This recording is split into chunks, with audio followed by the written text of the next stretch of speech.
ची मागणी केलेली आहे. काय नेमकं घडलं? मुख्यमंत्र्यांनी नगरविकास संदर्भातला जो रिप्लाय दिलाय त्यावेळेला त्यांचं भाषण संपल्यानंतर भास्कर जाधव यांनी राईट टू रिप्लाय ची मागणी केली, मात्र चौकटीत बसत नसल्यामुळे त्यांना नकार दिला. शेवटी त्यांनी हातवारे गेला असा आक्षेप घेण्यात आलेला सत्ताधारी पक्षाने. नाही, आक्षेप काय तुम्ही पण पाहिले ना, केले का नाही ते.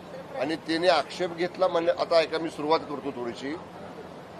विधानसभा सभागृहामध्ये नियम 293चा जो प्रस्ताव होता त्याला आज माननीय उपमुख्यमंत्री एकनाथजी शिंदे साहेबांनी उत्तर दिलं. प्रस्तावाची सुरुवात ही उभाटाचे सन्मान्य सदस्य आदित्यजी ठाकरेंनी केली होती. आणि आता वास्तविक पाहता ही प्रथा, परंपरा आणि पद्धत आहे विधानसभेतली की जेव्हा आपण एखादा प्रस्ताव मांडतो त्या प्रस्तावावरती चर्चा होते आणि चर्चा झाल्यानंतर त्याला जेव्हा उत्तर दिलं जातं तेव्हा जे जे सन्मान्य सदस्य चर्चेमध्ये सहभागी घेतात किंवा जे सन्मान्य सदस्य चर्चेची सुरुवात करतात ते रिप्लाय ऐकायला पूर्ण वेळ सभागृहामध्ये असतात. ही आजपर्यंतची प्रथा, परंपरा, पद्धत आहे आणि तसंच जवळजवळ सगळ्यांनी केलेलं आहे.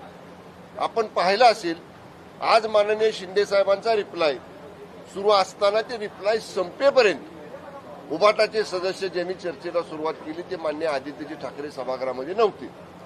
चर्चा संपली. चर्चेला मुद्देसूद, वस्तुस्थितीनिष्ठ आणि सगळी माहिती देणारं उत्तर विस्तृत जवळपास 1 तास आदरणीय उपमुख्यमंत्री एकनाथजी शिंदे साहेबांनी दिलं. नेहमीप्रमाणे सन्मान्य सदस्य भास्कर जाधव उठले आणि ते राईट टू रिप्लाय प्रमाणे मला बोलायचे म्हणून अध्यक्षांना विनंती केली. माननीय अध्यक्षांनी सांगितले की राईट टू रिप्लाय तुम्हाला देता येणार नाही, कारण नियमामध्ये जे सन्मान्य सदस्य चर्चा सुरुवात करतात त्यांनाच राईट टू रिप्लाय देण्याचा अधिकार आहे. त्यामुळे अध्यक्षांनी त्यांना बोलू दिलं नाही, तुम्हाला बोलता येणार नाही हे स्पष्ट सांगितलं. या उपर मान्य सदस्य भास्कर जाधव जोरजोरानं बोलायला लागले. अध्यक्ष महोदयांच्यावरती तिने आक्षेप घेतला.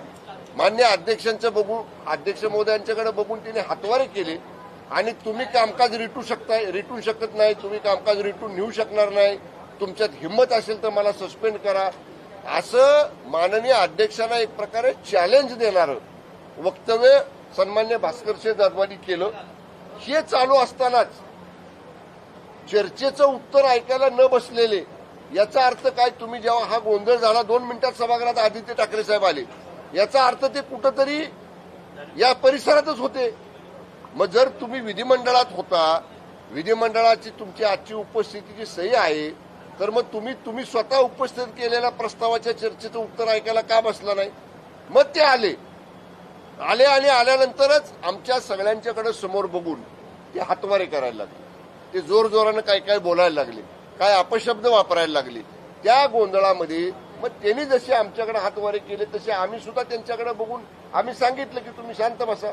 तुम्हाला असं काही सदस्य आक्रमक झाले, आमच्या बाजूची वेलमध्ये आले आणि हा सगळा गोंधळ झाल्यानंतर सभागृह तहकूब झालं.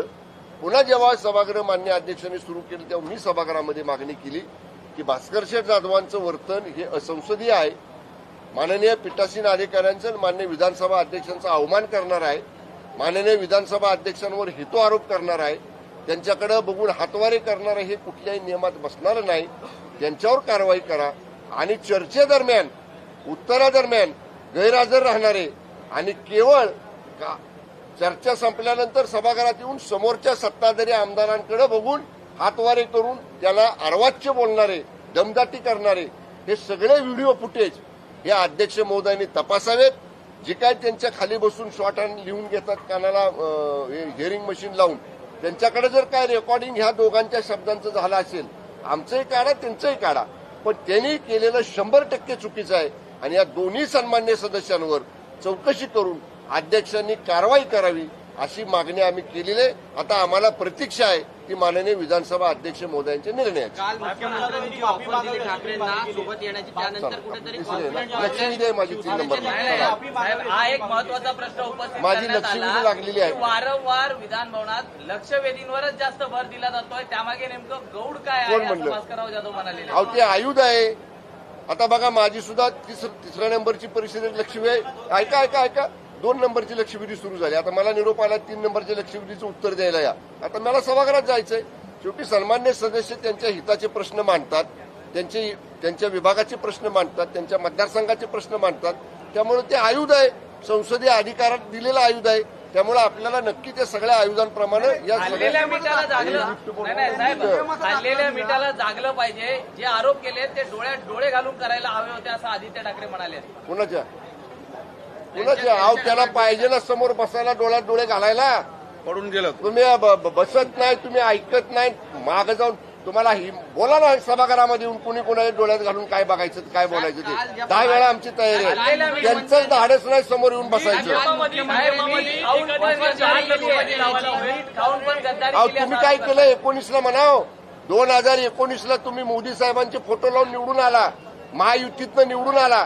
कोणाबरोबर गद्दारी केली 2019ला तुम्ही महायुतीतनं निवडून आला आणि मुख्यमंत्रीपदासाठी महाविकास आघाडी केली.